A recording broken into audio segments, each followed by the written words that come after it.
Very much for being here, everyone, our public members of the community college district community. We apologize for our staying over in closed session. We had a number of items that we had to deliberate on there, and we'll call our meeting to order at 7:18 this morning. The first thing on our meeting is the report out of the action taken in closed session. Trustee Gonzalez-Yuen, will you handle that, please? Well, good morning to you, Ms. President. Just for the tape, it's actually evening. Madam President, at tonight's closed session, the board voted to approve the appointment of the following public employee contracts, which are subject to contractual agreement by the Chancellor. And the one appointment was the recommendation to appoint Sean D. Taylor as the interim director of the Gateway to College program at Laney College, effective March 11th, 2015 through June 30, 2016, or until the position is filled on a regular basis at an annual salary of $82,520, and it was a unanimous vote. If this person is present, could you stand and be acknowledged? Well, Sean D. Taylor, in your absence, we welcome you anyway. Madam President, that concludes the closed session readout for tonight. Thank you. Thank you very much, Trustee Gonzalez-Yuen. The next item is the approval of the agenda. Move approval. Second. Madam President, there have been some Yes, I recall you had some modifications. corrections. Yes. So if I can read these before. Yes, please. Okay, so item 1 has been removed from the agenda since the recognized tenure faculty were unfortunately not available for tonight's meeting. Is that correct? That is correct, okay. And then item 2, the board minutes. Under board comment, there are changes from myself, Trustee Gonzalez-Yuen, that will be corrected, and I believe those are made available to the public as part of the public record, and I won't go into the tedium of them. They were minor changes that didn't change the substance of the comments. And then item 18, Chancellor Ortiz will address changes on item 18 when we get there. Okay. Thank you very much, Trustee Gonzalez-Yuen. So we have had the approval of the minutes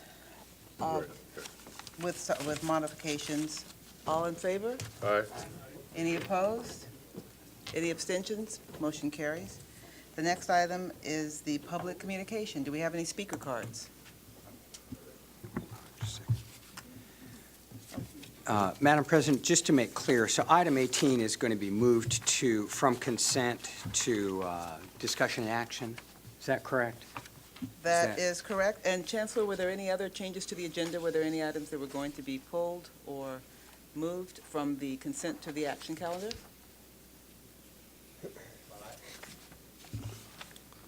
I can make a modification right now on item 18.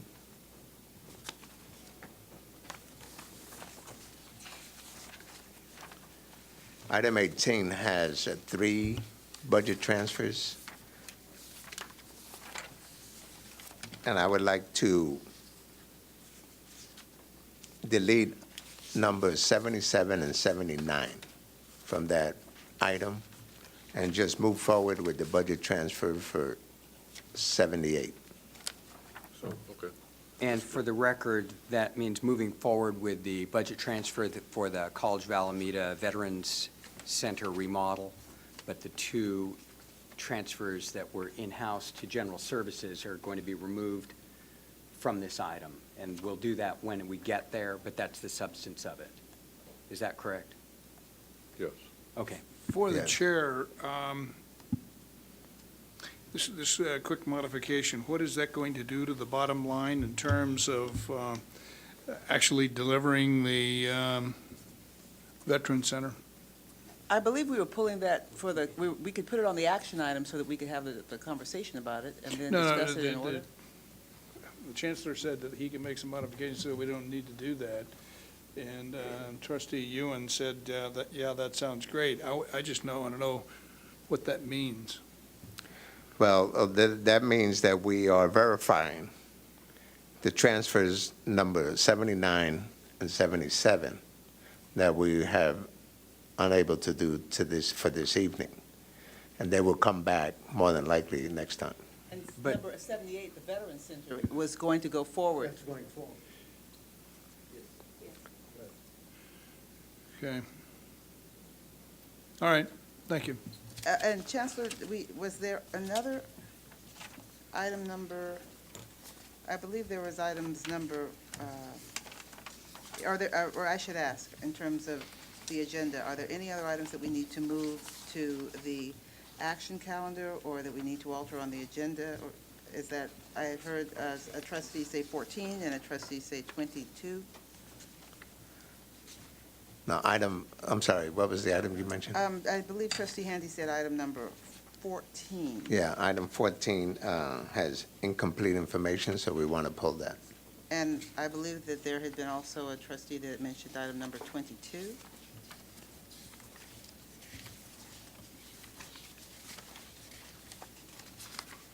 For the public, could you read what item 14 is, please? Item 14 is consider approval to purchase equipment services for the district-wide project. And item number 22 is consider approval of Resolution 14-1531 for the previous board-approved agreement with Digital Networks Group, Inc. to purchase and install audiovisual systems for classrooms throughout the Barbara Lee Science and Allied Health Center. So, I'm sorry, are you pulling that item?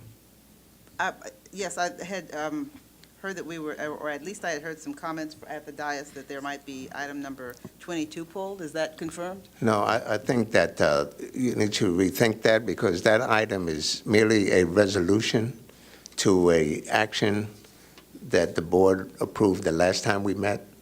So the last time we met, the board approved the bid and award for this project at the Science Center. So all this does, according to our procedures, is create a resolution by the board that we can then move forward with the contracting. So this project has already been approved. So what we'll do then, why don't we just put it on the action calendar then? So if there's any discussion, we can have discussion when the time comes, and we'll move forward with the agenda. Can we put it on the action? Fine with me. I Do mean, you have any it objection to just, that? it is a project that's already been approved. This is a resolution to indicate that. Right, I understand, Chancellor. I just wanted to make sure if there were anyone that wanted to comment or ask questions, we had the opportunity for that. And Vice Chancellor Icaro is here to address it. There, yeah, and then I believe trustee Oliver had a comment. Can we pull item number 9, What would you like to do with that item? action calendar for discussion? Okay, so we'll put 9 on the action calendar and 22 on the action calendar. And 9, for the record, is consider approval of course and program additions, deactivations, and changes. Madam President, can I ask that we reapprove the agenda with the clarifications? We've put out a lot of stuff there. So I'd like to move the agenda with the following modifications, if we Yes, could. and let's get those recited so that we're All right. clear. There's So item, moving to the action calendar, away from consent, is items 9, which is course additions and deactivations. Item 14, which is a district-wide voice-over IP project purchase. Item 18, which is a fund transfer matter. And then item 22, which is a resolution confirming a contract dealing with audiovisual systems up at Merritt College and the Barbara Lee Science Center. So all of those are going to be moved to action from consent, and everything else is remaining on the consent calendar, except for item 1 has been removed entirely, and that was a recognition of tenure faculty. thank you, Second. and I will second that motion. Okay, thank you. Okay, and I would suggest then that when we get to these action items, that we have staff present them before we question the item. Thank you, Chancellor. All in favor of the changes to the agenda as so moved? Aye. Any opposed? Any abstentions? Motion carries. Those changes to the agenda, we move on now to the approval of the minutes. And we've already heard from Trustee Gonzalez, UN, that there are a few minor corrections to the minutes. Yeah, I'd like to move, Madam Chair, the minutes with the necessary corrections. All in, it's been moved and seconded. All in favor? Aye. Any opposed? Any abstentions? Motion carries. The next item is public communication, and we've asked for speaker cards. Thank you, Madam President. We have the following speakers in the following order: Matthew Goldstein, Lisa Cook, and Molly Sealand. Matthew Goldstein? Good evening. I'm Matthew Goldstein, President of the Peralta Federation of Teachers, AFT Local 1603. First, PFT would like to congratulate the 3 faculty members whose tenure was going to be recognized this evening, Donald Moore and Bruce Lazarus of Laney, and Anthony Powell of Merritt. Of course, Bruce Lazarus, you'll recall, received tenure last spring, but we'll fet them and others in the near future. PFT is always pleased to see more faculty added to the permanent ranks, and it looks forward to further full-time additions in the years ahead. As we see from tonight's agenda, in fact, some 69 faculty members are working their way through the tenure process as we speak. And as we learned from the Planning and Budget Council a couple of weeks ago, 25 more full-time positions are coming down the pike next year. So PFT hopes that the district will continue to build this solid foundation of faculty throughout the district and complete its educational mission by increasing the number of full-time permanent members of our faculty dramatically. PFT is also happy to announce tonight that we've appointed a new member of our executive council. That's Helen Curry, a tenured member of the Laney Cosmetology Department. She'll be finishing up the term of longtime Laney rep Sonia Frenetta, who stepped down from the executive council earlier to prepare for retirement. Helen brings a long history of engagement with the union to her work at the executive council, and she'll work closely with co-rep Janelle Hampton at Laney College, and the union looks forward to reintroducing Helen to Laney faculty in her new role as a union rep. Finally, PFT returns to contract talks on March 26th, and we're eager to wrap up terms of the final year of this 3-year deal that's set to expire in June. And no sooner will negotiations on the last 3-year deal expire than we'll begin negotiations on the next 3-year deal, and we will keep you posted on the progress of negotiations in the weeks and months ahead. Thanks a lot. The next speaker is Lisa Cook.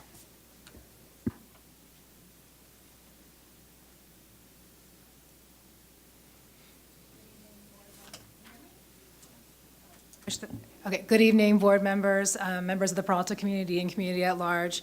I'm Lisa Cook. I'm the Faculty Senate President at Laney College, and you may recall that I came before you at the last board meeting, well, maybe 2 meetings ago, to talk about the Laney College wireless project. And at that time, I was very pleased to know that of the support and the understanding of the need for the wireless project. It was I remember the board members let me know that there was no question about the need for that project, and I had come to say that we're ready, and we're announcing that as good news. And I'm before you tonight because this project is so important to faculty that I've been following up on it, and I checked in with Antoine Melhouli, who you remember came to the board meeting last time, and my understanding is that although the board approved the project at the last meeting, there were 2 small amendments that I believe were addressed immediately. The information was provided. It has not come back to the college with the chancellor's signature in order for us to move forward. And this is of big concern to me because we've been working on this project for a really long time, and the need is great. And so I just came before you tonight to let you know that that we're ready to go when we receive the project back at the college. Thank you. Thank you, Ms. Cook. Madam President, can I just ask for a future agenda item for that to be agendized, so we just get follow-up on that? I think that was an issue that didn't require board input. The chancellor, we voted on it, the chancellor's signature is what they're waiting for. I don't think that involves. if we can just agendize it so that it formally comes back and we can have discussion in case it doesn't, so we can.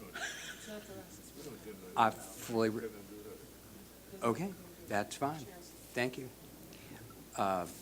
Next speaker is Molly Sealand. Hi. Good evening. I'm coming to you tonight for 3 reasons. One is to celebrate women's history, and I'm seeing all these wonderful leaders here tonight. I want to thank our president, Ambrise Galaviz, for all your support during accreditation. I also want to thank our local 39 and 1021 members at Merritt College who really put the shine on the campus, really put the best foot forward, and it's a hard process for all of us to go through, but it's one of those necessary, I don't want to say evils, but that's what comes to mind. So we've done a great job so far in helping our campus sort of realize its best potential. So it's through the leadership of women that I'm seeing tonight that helps inspire me to be a leader in the union and an advocate for people on my campus, but also for students. And I want to say that, you know, the rumors going around about the student workers and the minimum wage, I just hope that you all are able to address that in a positive way and we can help our students realize great jobs on our campuses. And I really appreciate all the work that you're doing. Thank you. Thank you. I do have a budget workshop coming up that the chancellor will probably mention that will include a discussion of the minimum wage, but I'm stealing his thunder, so I'm going to let him thunder on when he has his chancellor report. Does that conclude the public comments? It does, Madam President. And then we will move on to the Associated Student Government reports. I'd also like to welcome our accreditation team, many of whom are in our audience, or some of whom are in our audience. So welcome, and we'll show you how we do our student government reports at Peralta.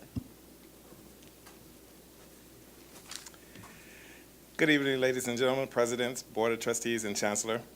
My name is Adrian Jackson. I'm the ASMC senator, and I'm reporting on our many significant events and activities happening at Merritt College, such as our accreditation, our men's basketball team, and Women's History Month. March 4th, the Office of Student Activities and Office of Instruction sponsored a accreditation popcorn social, and that's just to let the students understand the process and what is to be expected for the upcoming visit.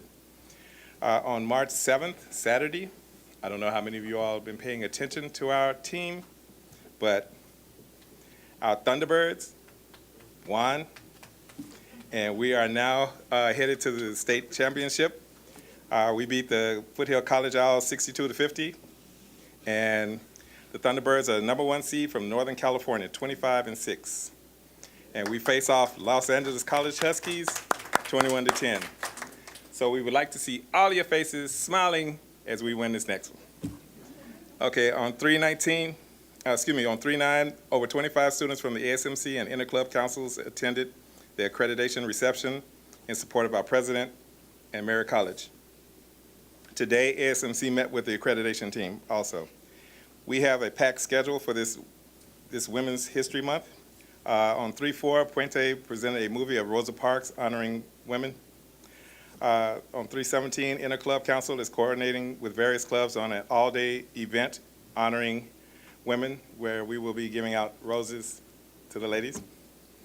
On 3/17, the Fellowship of Christian Students at Merritt College will be showing a film in the evening. On the 23rd, Ability Counts Club will have an upcoming event inspiring women. On the 24th, Student Appreciation and Club Unity, tabling and food giveaway at our D Quad. And on 25th, Puente and Ability Counts are teaming up to honor Women's History Month.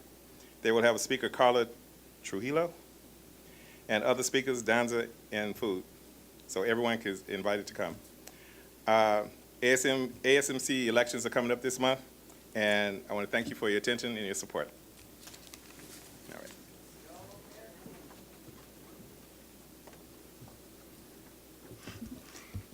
Good evening, everyone. My name is Rujani Ghosh, and I am the Vice President of Programs for the Associated Students of Berkeley City College.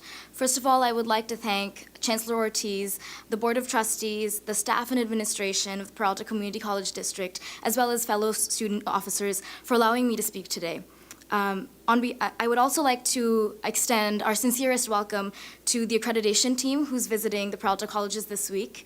On behalf of the Associated Students of Berkeley City College, I have a few updates on our council's activities thus far in the academic year. On Thursday, February 26th, ASBCC hosted the first town hall meeting of the year. The themes of the town hall meeting were access, persistence, and completion. Along with the students in attendance, members of our council were able to identify key aspects which were both successful and unsuccessful in fulfilling the goals of those themes. With the information that was collected, ASBCC hopes to engage in a greater dialogue with faculty, staff, and administration so as to address the concerns that were raised by students. ASBCC and the Interclub Council have also been fostering a growing forum for clubs and activities on campus. Most recently, the Black Students Union collaborated with the Office of Campus Life to host events every Tuesday and Wednesday of the month of February in honor of Black History Month. The events were not only a cultural celebration, but were also instrumental in raising awareness about the issues affecting the Black community today. Members of our council have also been working on hosting a Mental Health Awareness Week, which will include a consent workshop, resources for individuals seeking aid, and activities that are designed to educate individuals on pertinent issues of mental health and ways to maintain mental well-being. The Awareness Week will take place in the month of May, and more information on the event will be publicized soon. Most recently, our council experienced a change in officership. We have filled all of our vacancies and are looking forward to working with the new team to complete the semester on efficient and positive terms. Once again, thank you so much for the opportunity to speak before you. Good night.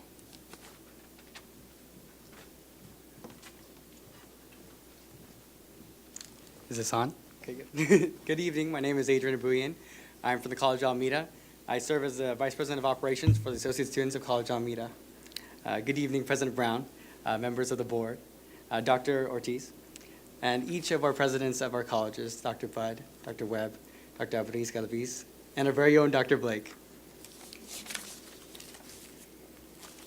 I have quite a bit to report to you. So we've had a packed semester, and we plan to have a packed ahead of us. I'd like to start out with, we were present at our first forum for the accreditation meeting yesterday. With a great turnout for the Associated Students College of Alameda there. They presented the student perspective on our campus there. During the semester, we've opened up our cafeteria, and so we can harbor student life up there. We've installed some TVs so we can stream, hopefully, some football games and baseball games, everything else we have, the gamut. So we have students hanging out with one another. Two of our students attended the Civic Corps Step Into Your Power Summit here in Oakland.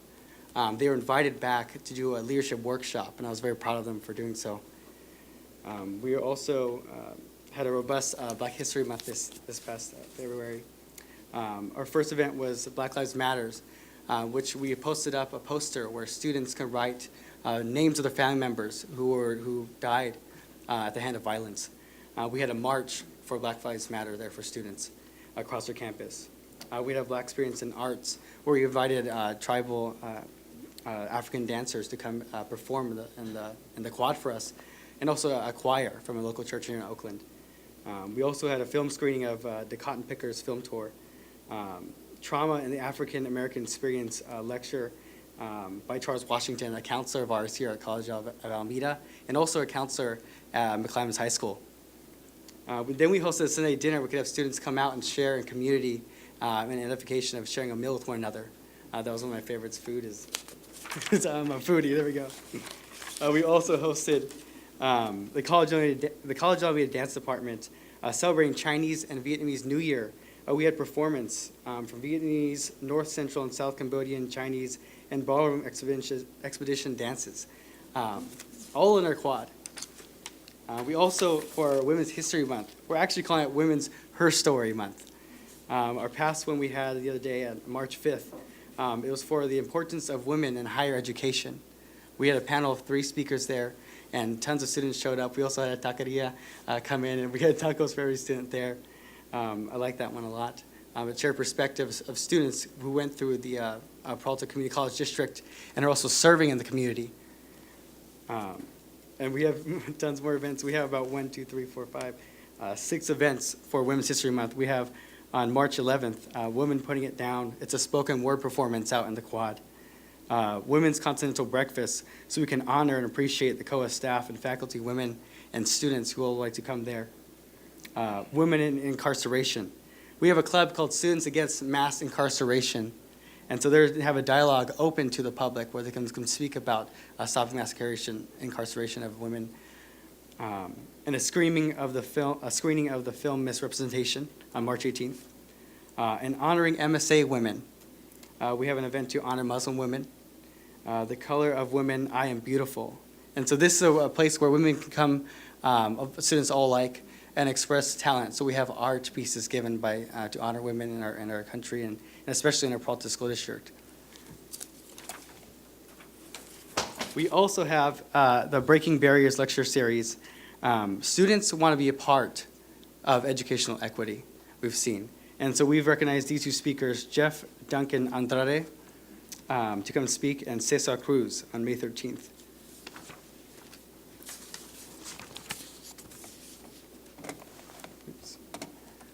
Also, the Associate Students of College Alameda will be attending the Nonviolence Lecture at Fame Church in Oakland, put on by Congresswoman Barbara Lee on March 21st, and we invite everyone to come to there. They want a huge turnout. Representative by the name of Meyer came and invited us, and we are supporting him in this effort. I believe it's the 11th annual lecture series that Congresswoman Lee has put on. And last but not least, this goes out of order, but I want to mention this last. Our new president, Dr. Blake, want to thank her for our working relationship and her immense support of us this past semester. She once said she wants our college to be a global college. And this past 2 weeks ago, the Muslim Student Association Club put on an event where they were honoring the 3 students, Dia, Yusur, and Rasan, who were killed in the Chapel Hill shooting. And I was on my way out to a tutoring session for statistics, and I stopped by this event, and I share this with you. Students were there, and there was 3 candles unlit, and the president of this club was there. Her name was Amal. Her sisters have attended our college, and now she's the youngest attending ours. There are 3 candles unlit. A student came up and they said, I just want to thank you for representing students, not only Muslim, but students who are victims of violence of all races here in our country. And she lit the candles. And this President Amal, I found her in our international interfaith prayer room. I was walking by just to get some water. I asked her if I could share that. She said she was crying a little bit. I said, what's wrong? She said, I'm crying because I'm happy and I'm also sad. I said, the students are victims, but students all care about lives because we're people and we're here to help one another. And I see that at our college, and I see it present at Peralta District. I'm involved in a lot here, and I appreciate you guys' time to take my report tonight. Thank you. Thank you for that inspiring report. That concludes our student government reports. I might mention that we have a public hearing at 8 o'clock regarding the sunshining of the contract reopeners for negotiations with the stationary engineers. So we will be stopping our regular agenda for the public hearing at 8. And I make that announcement as we move on to our chancellor report and our trustee reports, because we'll have to interrupt those to go forward with the public hearing. So we'll now have our chancellor reports. Thank you very much, President Brown. This evening, I too want to lend my welcome to the accreditation visiting team, Dr. Shannon and his colleagues. Thank you for coming to the Peralta colleges. We are welcoming you. We put in probably the last 2.5 years that I've been here a humongous effort in preparing for this visit. I hope that the results, as you will see, paid off for this effort. So welcome, and thank you for your collegial work.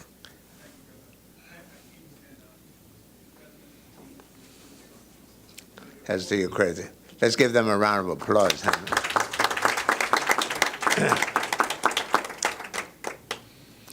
Hopefully when they leave, we can still give them a round of applause. I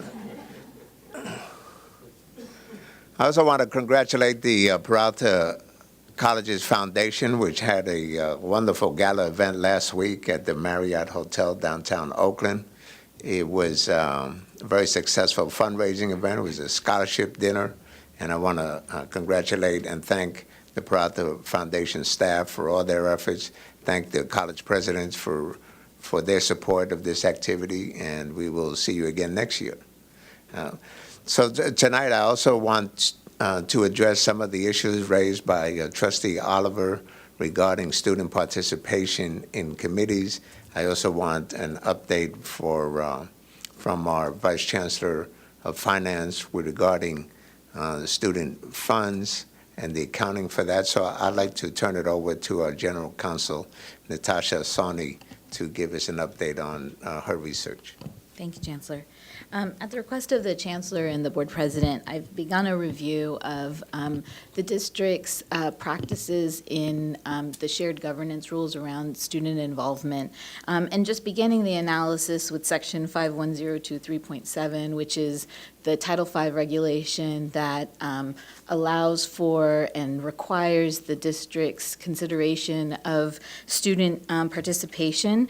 That base, kind of starting at that foundational level, what that requires is that students be provided an opportunity to participate in the formulation and development of district and college policies and procedures that have or will have a significant impact or effect on students.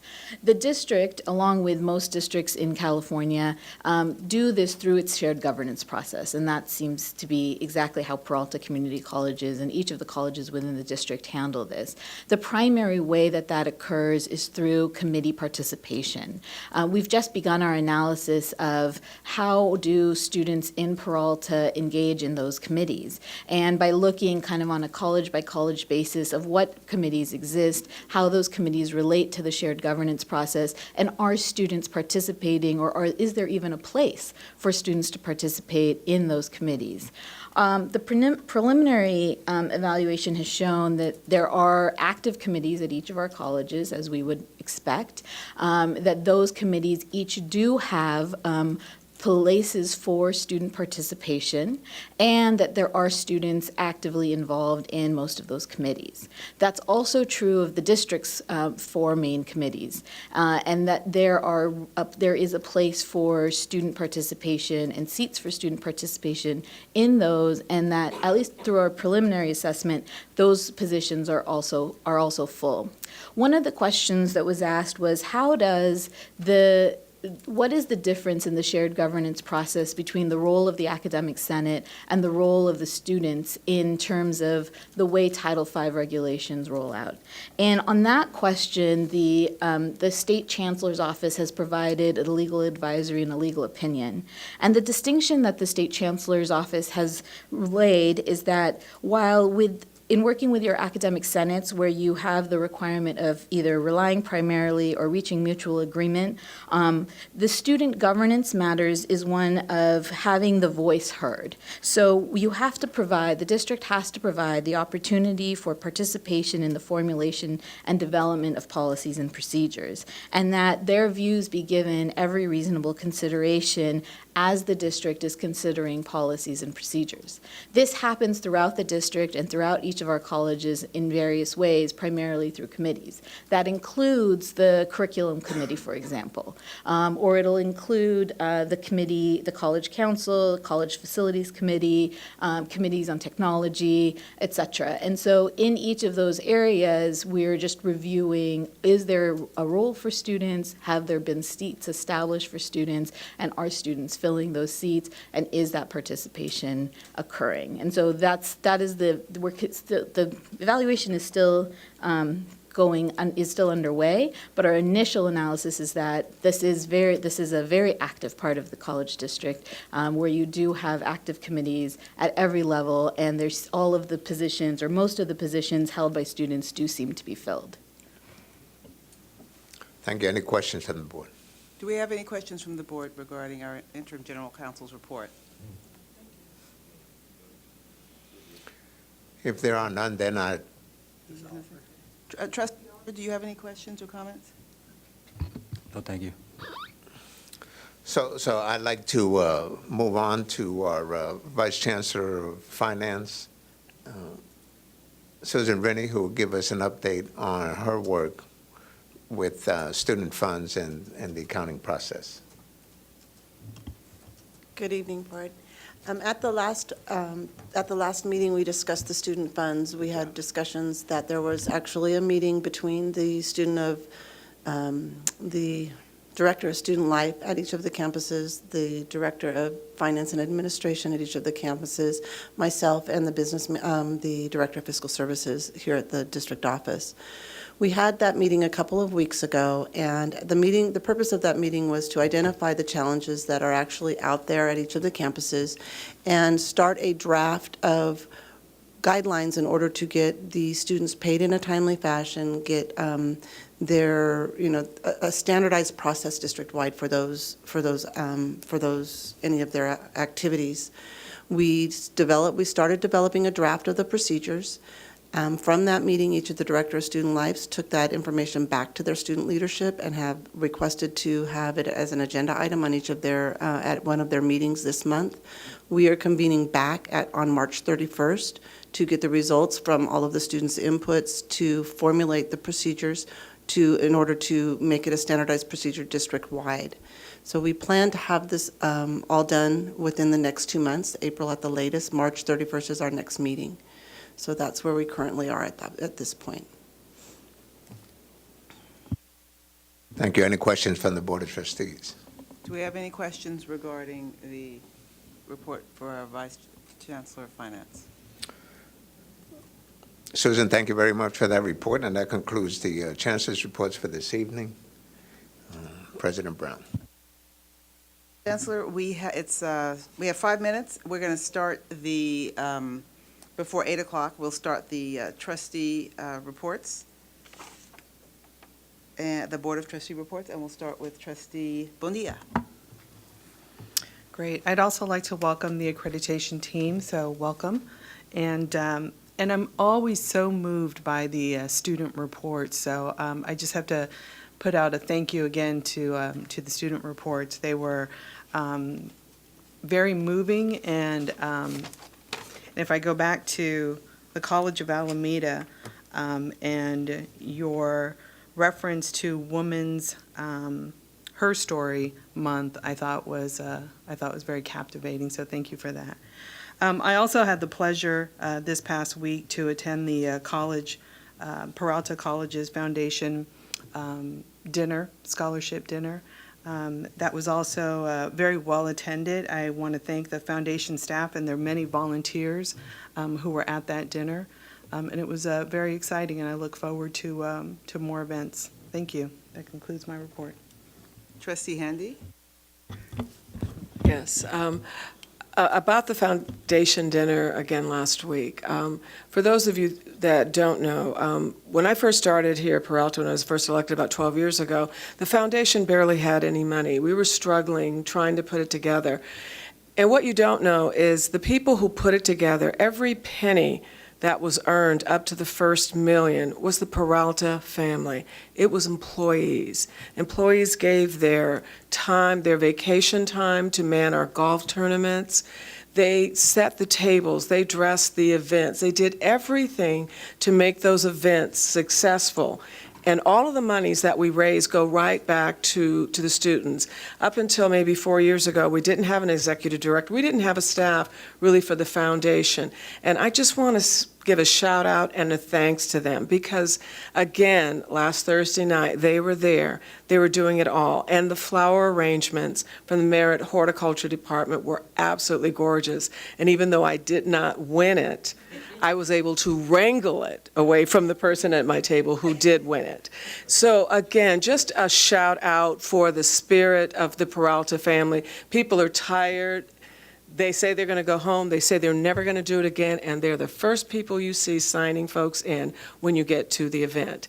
I also had a wonderful time meeting with students from BCC and other colleges. It was so exciting to see them all of our students that had received scholarships, and it was also great to see all of you guys there in your fancy garb, especially the chancellor in his tuxedo that still fits, according to him. And then just one thing real quickly, I want to give a shout out to Storm White, who was the winning project idea for the My Brother's Keeper Hackathon. Storm White is a student from Peralta Community Colleges, and her team was the youth radios, interactive youth and staff led the teams that took home the first and second place prizes at the My Brother's Keeper Hackathon. And her app provides resources for Peralta College students to form study groups and build communities for academic success. Congratulations, Storm. We are so proud of you. Thank you. Trustee Riley. So thank you, Madam Chair. I don't have a report for this evening, but what did you do to get those flowers? What did you call it? I wrangled. Does that mean take or stole? Or what? I appropriate. Okay, I have no report, Madam Chair. Thank you. Trustee Gonzalez Yuen. I believe it is 8 o'clock, so why don't you gavel in our session? Oh, it is 8 o'clock? It is. Oh. Thank you very much for letting me know that clock up there is not right. At this time, at 8 o'clock, we're going to recess our general board meeting, our public session meeting, our regular board meeting of March 10th. We're going to gavel in the public hearing and action item sunshining of contract reopeners for negotiations for the stationary engineers, Local 39, to the district pursuant to Government Code 3547A. The public shall have the opportunity to comment upon Local 39's notice of its proposed contract revision for a new successor agreement for both regular and hourly employees to be negotiated in 2015. The union wishes to open and negotiate the following articles of the Memorandum of Understanding. The union reserves the right to add or modify its proposal during the negotiation process. Article 26, pay and allowances. The union will propose fair and equitable wage increases for all employees. Article 24, health and welfare benefits. The union will propose fair and equitable benefits for all employees. Article 9, pay and allowances hourly MOU. The union will propose fair and equitable timelines for step increases. All board-recommended contracts are subject to negotiations and execution by the chancellor. Are there any comments for this public hearing? There being no comments, we will conclude the public hearing that began at 8 o'clock on sunshining of contract reopeners for negotiations for the stationary engineers, Local 39, to the district. That public hearing is now closed. We will resume our board meeting of March 10th of the Peralta Community College District. And we'll go to Trustee Gonzalez Yuen's Thank you, Madam trustee President. report. I would also like to welcome our accreditation team. In particular, I'd like to give a big shout out to my friend and colleague Mayra Cruz, who is in the audience tonight. She is a colleague on the San Jose Evergreen Community College Board of Trustees. She's also my college academic senate president, and probably most importantly, she's an amazing instructor in child development and has been for many years. So welcome and thank you for your work to help us understand what we're doing well and how we can improve it. I'm happy to report that on February 26th, I was present at the PFT Reopen House. It was a great gathering with a lot of friends and colleagues in a relatively dry environment with brand new carpets that made it look just exactly like it looked like before. So for all that money, I don't know that they got that much, but it was nice to be among friends there, and that was great. I was glad to see them actually having an office they could function again in. Among the important things that I learned at that gathering was that the Peralta Federation of Teachers had made the commitment, their COPE, Committee on Political Education, has made the commitment to hire 8 student interns in the coming year to help them with their community engagement and political organizing work. And I think that's an incredible, important investment in our community, but also in our students and in the life of the union. PFT has been always an exemplary organizing union, and I think it's been recognized as such statewide. So thank you and congratulations on that effort. Speaking of advocacy then, February 28th to March 2nd, I was out in Sacramento, and you know, one of the kind of fun things about my role on this board is that I wear a lot of different hats as a classroom instructor, as a union leader, as a statewide advocate, both as a trustee and as a faculty member. And so I was out in Sacramento for the FAC weekend, first an all-day conference meeting and then followed by, or committee meeting, followed by the Advocacy and Policy Conference. There were about 300 faculty members and students, about 80 students out there, spending 2 days prepping for lobbying in Sacramento. An amazing gathering. I'm really happy that FAC as an organization honored one of our very own, Cynthia Mahabir, as the part-time faculty member of Advocate of the Year. And that was just, it was really, I was proud to be there with her. It was wonderful to see a statewide organization acknowledging her literally decades of organizing on behalf of part-time faculty members. And so we as a district, I think, can be very proud that she was honored at a statewide level in that regard. On that Monday, the faculty and students organized and then flooded the Capitol in lobbying our legislators on behalf of community colleges. I was part of a delegation from Foothill De Anza as well as Peralta, and our delegation alone lobbied 27 legislative offices to argue for, to lobby for. One, part-time paid office hours. We know how vital student contact is with faculty members. A lot of our part-timers are not paid office hours. In some districts they are, in some districts they're not. Having the consistency to do that is really important. A lot of reception from legislators in that regard. Also, we lobbied to increase funding for full-time faculty members, to increase that ratio. And then two funding measures in particular. One, we know that Prop 30, the half-a-millionaire's tax, is going to expire. For most districts, that means tens of millions of dollars of income. It seems as though in the state capitol there is pretty widespread agreement that that needs to be renewed. I think we need to redouble our advocacy efforts in that regard. And then the very last thing that I want to report on in that regard is Prop 13 reform. I think most of us in this room understand the importance of changing the tax code to allow the regular reassessment of commercial side property would bring in somewhere between $6 and $10 billion a year.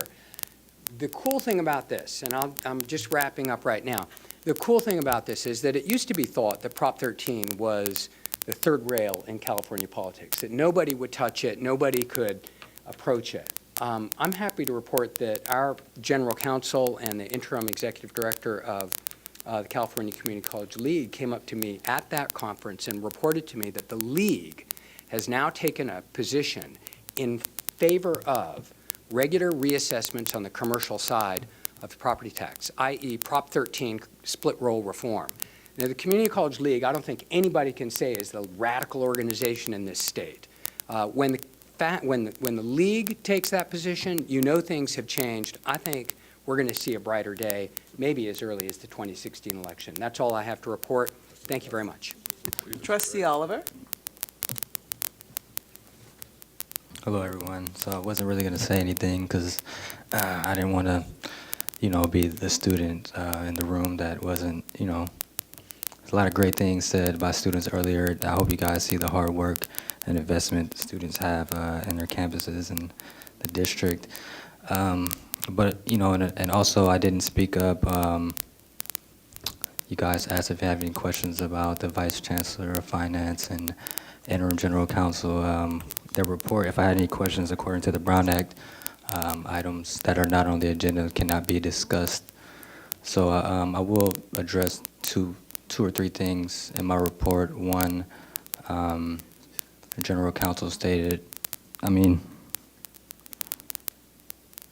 it was, a great facade was given about, from an administrator's perspective, of the shared governance structure and environment at the Peralta, at the Peralta. But if you guys are going to continue doing research on the shared governance environment, then maybe you guys should survey some students to see how they actually feel about it. Also, the Vice Chancellor of Finance brought up that, they met like a month ago with the directors to develop procedures, but in March 11th, 2014, about a year ago today, tomorrow, a year ago, you guys, the board made a decision to move student funds to the district. So you guys did it without actually without student input, 1, 2, he didn't even have a plan on what it was going to look like, and then made up the plan a year later, and then actually want to ask us, what is it going to look like, come up with the procedures first, and then ask us what it's going to look like, even though, I said it before, says in ed code, we determine our procedures. For example, I got an email this morning saying some of our funds won't be expended because one of our procedures was not accepted. So it's kind of, I guess, against ed code, but nothing usual, nothing that's pretty much normal. So that's pretty much all I have to say. Thank you. Trustee Withrow. Trustee Galassa. Thank you, Madam President. First of all, I want to say I was at the PFG party the other day, and I'm very happy to see that they've dried out a bit since the explosion of their pipes. I believe that's what it was. But I won a prize there that I haven't figured out what the hell it is, and so at some point I'm going to ask Matt to give me an explanation. But I'm opening up an invitation to Linda right now to wrangle it from me and maybe identify exactly what it is. It's a very interesting thing. So I'll talk to you later about it. I do want to congratulate the members of the team. I think we had a wonderful reception for them, and we had a very, I think, a successful meeting with the members. The discussion of the strengths and potential excellences, and somewhat touched on a few weaknesses, but I thought it was a very good exchange, and I'm very heartened to see the quality of the team. The meeting that Nikki referred to, where the league voted to support Prop 13, the split tax, I was present there as a part of my role as the member of the California Community College Trustees. And so I just wanted to touch very briefly on a couple of things that we dealt with. First of all, I want to say, those of you who are anticipating that Twee's going to be back here any day, better just relax a bit. She looked very, very happy there as a princess. This was a meeting between CEOs and trustees. And incidentally, those are productive meetings when the two of us come together, because the mutual exchange of information, it's much better than when we're each off in our silos talking to each other. But Twee handled the forum with great, first of all, she knew all of the issues in great detail that we're talking about. She could manage the discussions, and she really demonstrated great leadership. And afterwards, a number of people came up to me and said, you're never going to see Twee back on your premises again. So just a forewarning. But the couple of things that I do want to touch on, one is the adult education. We've had an interest in adult education, and they discussed the bill. The CEOs discussed the bill that has just come out recently, and what it does is it divides the whole state into 12 regions, and each region has its own consortium. Each one has to come up with its own governance system. Each one must have a fiscal administrator, and then each one must develop measures for its general area. That means the adult population, number of immigrants, et cetera, that all will presumably need adult education. Of course, we're going to be in one of those regions, and they include relationships, compacts between K-12 and community colleges. That's a requirement. But one thing perhaps most interesting and useful for our own district here is the establishment, the Board of Governors established an institutional effectiveness partnership program, and it's based on student success. How do we achieve student success? Well, the argument is the best way to achieve student success is to have institutional effectiveness, outstanding institutions. And it's a rather elaborate program, but I don't know if any of you are here long enough to remember that in the past, when districts got into trouble, what happened was the state chancellor's office sent out a kind of a task force kind of put the pieces together, but the damage had already been done.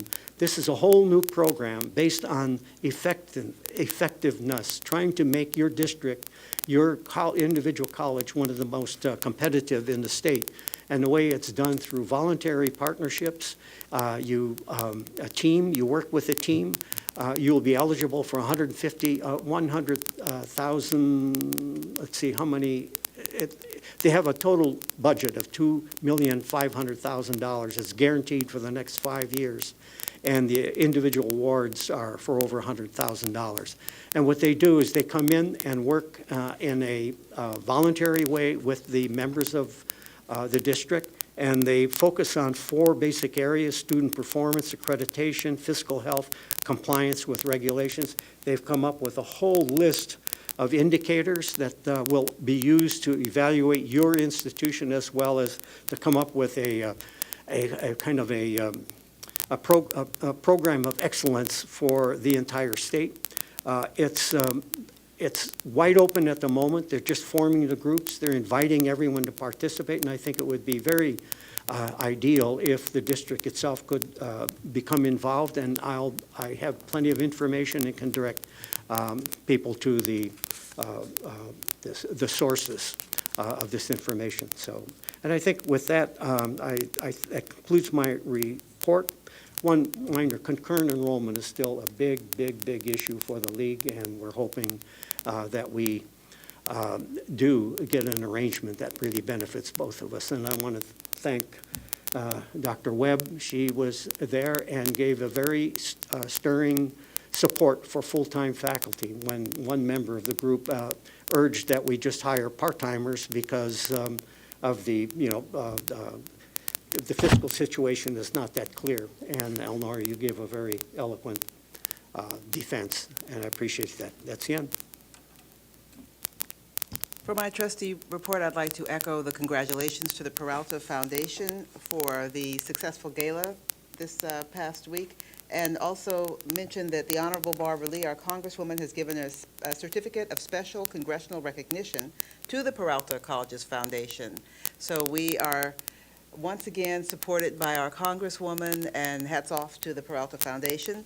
And then I'd also like to congratulate the Chancellor and the Peralta community and the Peralta Board of Trustees for being invited to speak before the House of Representatives of the United States Congress regarding veterans in higher education. It's the Subcommittee on Veterans Affairs.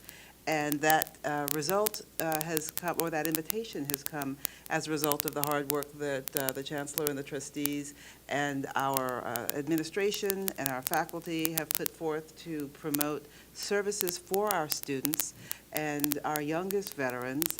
And we had gone to Washington in February, and part of what resulted is that we are the one community college that has been invited to make a presentation. Our trustee Withrow will be representing us at that subcommittee, and there is a group effort afoot to provide the testimony transcript that includes our college presidents, and it includes our deputy chancellor, our interim general counsel, and our trustees on our board. So everybody's rolling up their sleeves, putting their shoulder to the wheel to make sure that we support our student population as it should be. So that concludes my report, and just congratulations again to everyone for that effort and for that honor and being recognized to speak before the House of Representatives. Indeed. Next, we'll move on to our District Academic Senate report.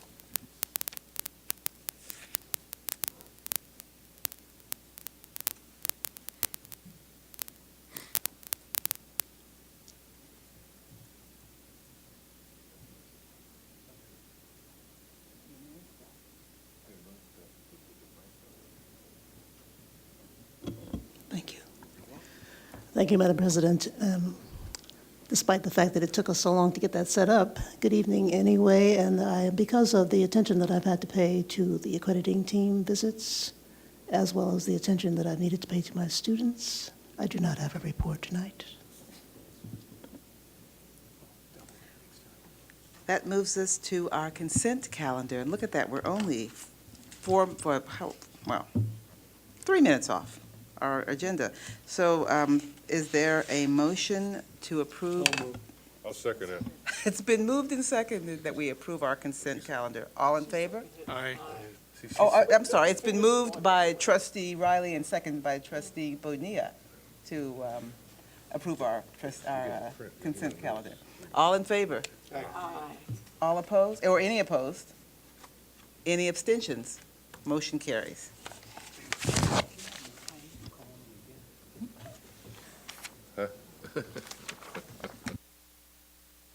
On now to our action calendar.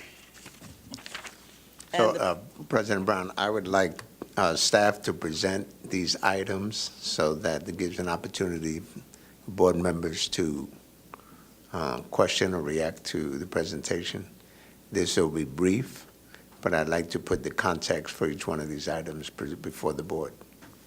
Starting with item number 9. Maybe we have a recount of which items are on the things right. The items on the action calendar are items 9, 14, 18, and 22 on the agenda. Thank you. So I'd like Vice Chancellor Orkin to present item number 9 and what is being asked for approved tonight. Dr. Orkin.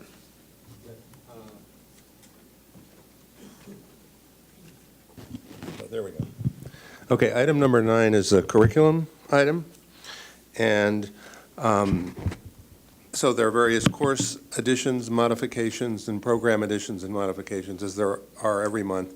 I'm assuming that Student Trustee Oliver wanted to pull this for the discussion because of his concern, legitimate concern, that there should be students on some of these committees, even if they're not officially called participatory or shared governance committees. And so I would like to say that I support that. I think he's right. I believe that Laney already has a voting member on its curriculum committee. I think BCC has a member, and the other two colleges may be following suit soon. I was going to introduce this at the district-wide CIPD in our March meeting, but I got pulled away from the meeting on an emergency, and we'll do so in our next meeting to try to get a student representative on the district-wide CIPD. So I support, I'm just making an assumption here that that's what Trustee Oliver was wanting to pull this item for. And so that's my introduction to this. There's a list of, there are a couple in your packet, there are some PDF files with all the new course additions and program additions, and I don't see anything, there are a lot of them, and so I'm not going to go over them all. So any questions or concerns? Point of clarification, Dr. Orkin, did you Yes. say that on number 9 you were going to present it before another committee, or are you asking us for? No, I'm sort of making an assumption here that Trustee Oliver's concern has to do with student representation on committees that may not be officially shared governance committees. And so the CIPD is the district-wide curriculum committee, and it's formed by members of the college curriculum committees and others. And my role is to be chair of the district-wide CIPD. And so what I said was that at our next district-wide CIPD meeting, I was going to introduce and try to get a student representative on that committee. And the college committees have to do that on their own, and they already are, as far as I know. Do we have any questions regarding item 9? Trustee Oliver. Yes, you guessed right, so that was my concern. So yeah, it was brought up, this same agenda item with different courses, I'm guessing was brought up at a previous meeting, and that was the first time I ever heard of the CIPD. Never heard of it before that. So yes, it's true that Laney does have a voting member, and you said the other one was Berkeley City? I think so. Berkeley City or Alameda, probably, one of them. I'm hoping that, of course, it's up to the college curriculum committees, and I'm for one, am advocating that there be student. So you guys are aware that in Title V that it does say we do get a recommendation on curriculum development and programs to be offered and discontinued, right? You guys are aware of that. So is it safe to say that some of these courses that you have or looking to approve did not have student input, pretty much, that some of them didn't? It's not true? So even though, so basically, 2 colleges have students, other 2 colleges don't, district has none. So, yeah, so how is that not true? I would like to know. I didn't say it wasn't true. Oh, okay, I'm sorry, I'd heard him somewhere. So, yeah, I'm just, just reminding everyone that it does also say in Title V that except for any unforeseeable emergency situation, decision that significantly affects students cannot be made without student input. Problems, happen with our funds, and it's just continue to happen. It should stop sometime. I don't know. It's just kind of, I don't know if you guys hear it in my voice. I'm kind of tired of saying these things. It's really tiring. So that's my concern, though. Chancellor, would you care to provide a response, or? They want to do that. We'll confirm so the district committee is made up of representatives of the college committees, curriculum committees, and those college committees, I understand, do have student participants on all of the college committees, I understand. The question that still has to be determined is on all of those committees, are they voting or non-voting members? There's nothing in Title V that would require that you have a voting member, a voting student member, but what is required is that you have student participation on all issues that affect student issues. And curriculum is one of the articulated issues under Title V, as is the offering and discontinuance of course offerings. Trustee Oliver. So it was just said that 2 have students and 2 don't. He didn't say that they were voting or not. He just said 2 do, 2 don't. Also, it also says in Title V about participating effectively. Just because you're mandated to have students participate, just because you allow us to participate, that effectively part is kind of not there, and it also says that you should comply substantially with policies and procedures that will allow us to participate effectively. So, If I could just make one comment. I said I knew that all 4 colleges may have representatives. I just said that I knew of 2 who did, and I wasn't sure about the other 2. Trustee Oliver. so yeah, so you guys are going to approve this anyway. So I just had to bring it up because you guys should have student input. So yeah, thanks. Thank you guys. Appreciate it. I'm sorry for that. Sorry we have to do No this. problem. I agree with you. Thanks. Yeah. Thank you. So we have item 9 that just had discussion. Is there any further comment or discussion on item 9 on the agenda? So if there's no further discussion, I ask for a motion regarding item 9. Do we have a motion to approve item 9 on the agenda? Second. So item 9 on the agenda is the recommendation to, let's see, where is that? Consider approval of courses and program additions, deactivations, and changes. It's been moved and seconded, moved by Trustee Riley, seconded by Trustee Galassa, to approve item 9. All in favor? Aye. Any opposed? Any abstentions? Motion carries. The next item we have is listed for action items is item number 14. Was that pulled off of the agenda, or did you intend that to be moved to the? Well, I like it, presentation by, no. It appears that there may be we need some clarification on item 14. Are we pulling that? Chancellor, did you suggest that be pulled? I'm hearing from the dais that a request. Well, I know there's some concern about the information given, so we can either have Associate Vice Chancellor Calvin Matlack speak to that this evening, or come back next time. So there appears to be a desire for further clarification, so we'll remove item 14 from the agenda, or from the action item, or action agenda, if there's no objection to that, and have it brought back later when we have a chance to get. Well, that's a board decision. All right, may I have a question? Well, The board, you're right, we're modifying the agenda, and so what I'm doing is getting clarification on that item. And we have a question from trustee Galassa. Yes, I understand that we actually voted for this project recently, and it was approved. Is that, and this is a resolution? This is not- no. Let's Okay. keep order. Shall we read item 14 so we're clear on what it is? Yep. Item 14 is consider approval to purchase equipment and services for the district-wide project. Madam President. may I Right, ask this a is the question? voice over IP project. Yeah.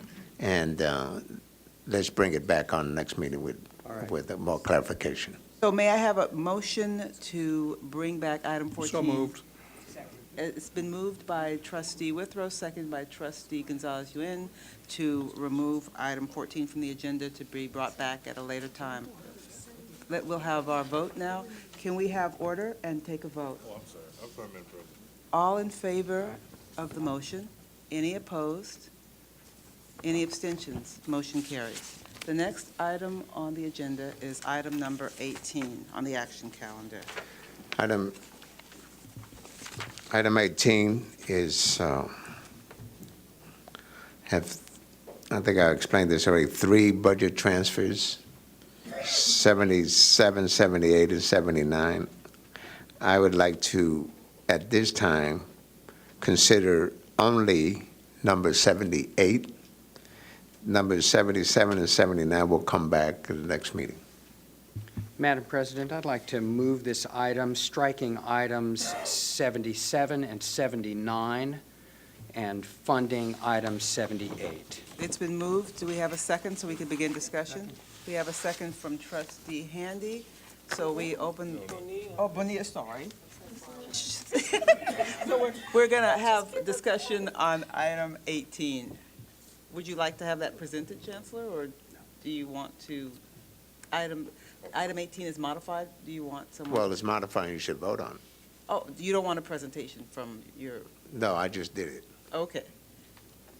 So it's been moved and seconded to adopt item 18 as, Of course, if you have questions, I'll answer your question. we'll call the Call the question. Call the question. Do we have any votes in favor of item 18 Aye. as modified? Are there any objections? Any abstentions? Motion carries. The next item is number 22. Item 22 is consider approval of resolution number 14/1531 for the previous board approval agreement with Digital Networks Group, Inc. to purchase and install audiovisual systems for classrooms throughout the Barbara Lee Science and Allied Health Center at Merritt College. Can we Move get? approval. We've got a motion to approve from trustee Gonzalez-Yuen. We have trustee Riley. Second the motion. Are there any questions or comments? I believe there is a question from trustee Handy. 22. 22. This is the item that's calling for a resolution of a action item already approved by the board. It's already My question was, do we know what equipment is being used? I was looking through the statement of work, and that's one thing I just did not see. I saw the price for equipment, but this is a state-of-the-art building. It said that we would have state-of-the-art equipment, but it doesn't say who that's being provided from, and I'd just like to have that information at some point. It doesn't have to be tonight, but I think that the board should know, and we should go on record as to what Dr. we're putting- Carroll, can you answer that this evening? Yes. Thank you, Chancellor. As you may or may not know, the district, about 5 years ago, adopted a process whereby smart classrooms, so to say, could be installed in all our classrooms we call them level 1, level 2, and level 3. And the amount of equipment that was located in a particular classroom determined the level. And level 3 was the highest, that has all the bells and whistles, like a rack, like audiovisual equipment, like a computer, and maybe 2 projectors. That was back then. Fast forward to 2015, the Department of General Services, in collaboration with Mary College, we hired an architect called HY Architect to go and design ergonomic furniture and technology equipment for the whole building so that the equipment in the building can be brought up into the 21st century.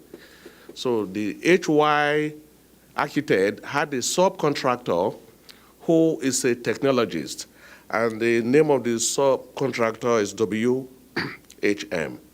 And so they came in from Seattle and assisted the college to make decision and design the latest classrooms that is available in higher institutions in America today. So there are about 35 classrooms in the building. And all the classrooms had a level 1, which means you're going to have a computer, you're going to have 2 projectors. One of the projectors is interactive, the other one is not. And then, after the initial design for those 35 classrooms, the college identified the rooms that needs to have a higher-end technology. For instance, we have the cadaver rooms. The cadaver room has what you call PTZ cameras, which is level 5. And those PTZ cameras are able to look at the cadaver and relay the information to the next door class where anatomy, physiology class is being taught. Then there are some classrooms that has, like the nursing department, for instance, that is using simulation. They have level 6. So they have various type of equipment on the various departments, because this is mostly a lab building. There are up to 24 labs throughout the whole building. So the level of the lab that is necessary is what was determined, that was designed for the college. Then they had the IT representative from the college, Patricia Rom, was one of them. The other one was Tony Hampton, working with faculty and the college president. And then they selected the equipment we actually brought to the campus to determine what type of equipment are you getting. So they were able to see the equipment they're going to be getting, and that is what is going to be installed. I actually have 2 questions. One is, how does this fit into the educational master plan, and what was the faculty input? You had mentioned that there were faculty members that worked on this. Could you describe that process and when that input was given? Yes, they were up to a total of about 6 meetings. First of all, let me say this. The district set up what you call a steering committee. These steering committees comprises about 70% of the folks that in the steering committees were faculty from building D, like chemistry, biology, math. So they were members of that steering committee. This is a design-build building. So during the bridging document phase, those faculty who were members of that committee work with FLAD Architect to design this future lab and equipment that will be installed in them. That was done during the bridging document that took almost a year and a half. That was done by FLAD and the BLC. FLAD, by the way, is the same architect that built the Genentech lab in South San Francisco, and they did a terrific job doing that. And then once the bridging document has been done and the project was awarded to Clark and Sullivan, then because technology changes, we needed to upgrade those items to what they are right now. And Dr. Ambrose Galavis will be able to explain to us how the shared governance process works at the college. But in the meetings that I have minutes notes that were involved, the president of the academic senate for Mary College and 3 other faculties were at some of the meetings that I saw.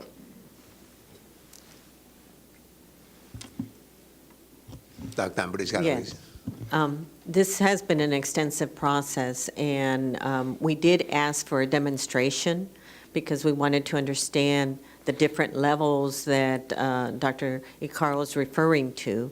So the organization that was presenting the not only the smart cards but also the technology were able to do a demo, basically, in our old science library, in order for people to take a look at what it really meant to be at the highest level. So I can tell you personally, I was impressed with some of the new technology where you no longer will need any device other than making sure the wall is clear enough for you to project, that you no longer need overhead on there, and just by pressing the buttons on the wall. We're going to have to be able to just download things and save them. The teacher can download it and save it into their laptop for students to be able to use it. It's very advanced now. Now, what I started our meetings, because a lot of these decisions have been an ongoing process, what I am surprised at is the length of time it has taken from when people participated and when we actually acquire or have it presented for a vote.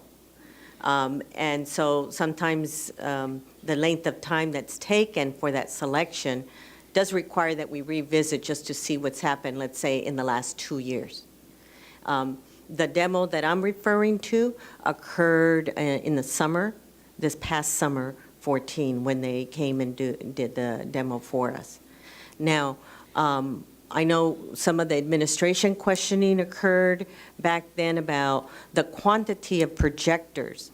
Most of the faculty were asking for 2 projectors. So they actually want 2 screens in one classroom. And we were asking why 2 screens, okay, because of the size of the classroom. They were able to justify to us why that would work best. They work with our network coordinator, Patricia Rahm, and our technology committee to be able to justify why they were making what I considered a high-level request of equipment.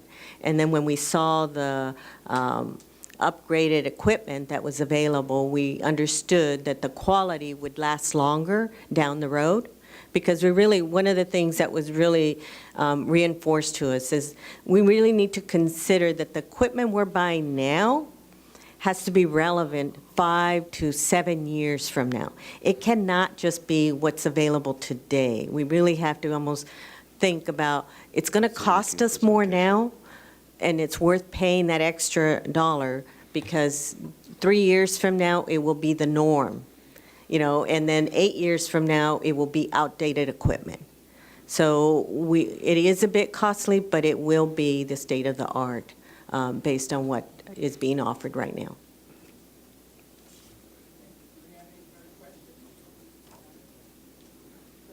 Do we have a motion to approve item 22? Oh, actually, we moved and seconded.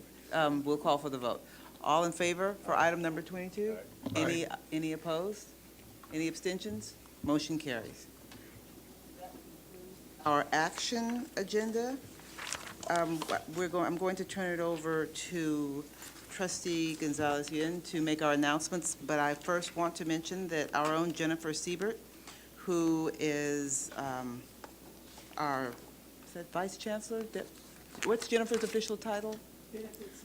Benefits Manager, was honored by the American Community College Association at a recent conference for recruiting the most ACA members, and I think there was something about a crown and a scepter that was, I didn't get to see that, but I heard about it at the foundation gala. And also, I believe, Trustee Bonilla, there's going to be a CTE presentation March 24th at the City of Oakland by our own Karen Engel, our CTE coordinator. And I'll turn it over to Trustee Gonzalez-Yuen for final announcements. Thank you. I guess Jennifer just isn't quite busy enough. We need to add maybe a few hundred more employees to her benefit role to take care of. Because she's We're working on that. We're working on that. All right. Well, that's good. All right. Well, again, a special welcome to the accreditation team. I hope the rest of your visit proves to be fruitful. And we passed with flying colors, of course. The next regular board meeting will be held in 2 weeks on March 24, right here in the district offices. Happy St. Patrick's Day next Tuesday, for those of you who are paying attention to that important holiday. Best of luck to the Merritt College Thunderbirds men's basketball team, who, I'm going to read this as it's getting to me, punched their ticket to the 2015 Men's Basketball State Championship at Cerritos College, March 13 through 15, 2015. The Thunderbirds defeated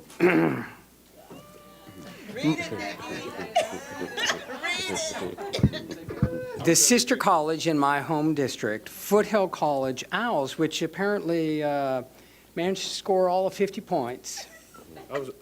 Compared to the Thunderbirds' 62 points. Congratulations. This past Saturday, March 7, 2015, go Thunderbirds. Thunderbirds are the #1 seed from Northern California with an impressive 25-6 record and will face the East Los Angeles College Huskies with a 21-10 record. Friday, March 13th at Cerritos College, 5 p.m., go Thunderbirds. Madam President, that concludes the humiliating announcements that I was required to read tonight. Thank you. We have one additional. On the speaker, Madam President, I was at the game on Saturday and I was thinking about you. We have one additional announcement from Trustee Handy. We'd like to close tonight's meeting in honor of Miss Mildred Parrish Massey, who graced this earth for over 90 years. Miss Parrish Massey was a mother of our beloved Barbara Lee.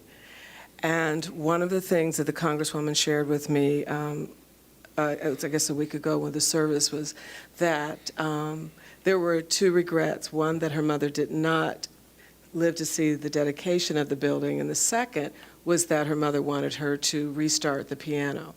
But she was very pleased to say that her mother knew that the building had been named, and so the Barbara Lee Allied Health Services building, we named it in time for Mrs. Parrish to know about it. So for that, we are all very grateful. Thank you.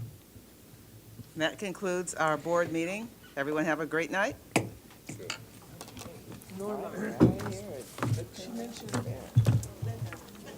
I'm going to give this to Jose to give to the foundation. Yeah, give it to Brenda. I'll give it to her.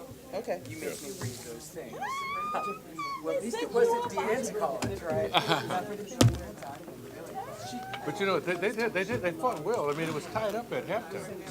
And it just, I think they just got wore out. You know, I mean, because there was a bigger team. Well, you know, Foothill College isn't exactly known for its athletic. They had this one little Asian kid, he's about this tall, and he must have had 5 3-point shots